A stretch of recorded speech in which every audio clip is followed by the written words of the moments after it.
don't you think a lot of these crises come from the fact that we don't yet know in the West how to address the issue of death? And you can see the way we dealt with COVID. To me, it seemed like a moral crisis. It seemed like a general panic. We don't know how to address the fact that we're mortal. And as a result of that, we just seem to be scrabbling around for anything, don't we? Including identity politics.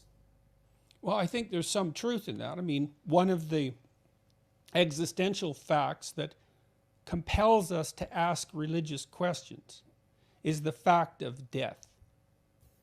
And that's why I also think you can't eradicate religion, for that matter, because what are you going to do? You're going to eradicate people's concern with death? I don't think so. You know, and I've been at funerals and people stand around and they don't know what to say to each other. Not really. Maybe they can give each other a hug. That's something, isn't it? But they don't know what to say, and that's because we're all speechless in the face of mortality. But that doesn't erase the question.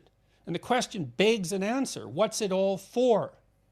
Well, we're trying to figure that out in our collective religious ideation, let's say. So, for example, when I look at Christianity, I think, well, at minimum, speaking as a psychologist, the figure of Christ is the consequence of a centuries-long, a millennia-long discussion of what constitutes the ideal human being. Now, you might ask, is it any more than that? That would be a metaphysical question, but it's certainly at least that. And as that ideal, well, have you got a better solution to that problem? You know, you think about how it's expressed. That ideal is expressed in music, it's expressed in art, it's expressed in literature, it's expressed in architecture, it's expressed in dogma and spiritual belief and experience and commitment and faith, all of that. It's a very multi-dimensional conception. And you know, you can dispense with it rationally, but, well, then what? You got something better? Well, no, you don't. You have something that looks like a set of arbitrary axiomatic assumptions that are enforced by fiat. And that's not a, like, part of Christianity, let's say, was an exploration of what the ideal was. There was at least that exploratory element. I mean, I know things degenerate into insistence, but it wasn't.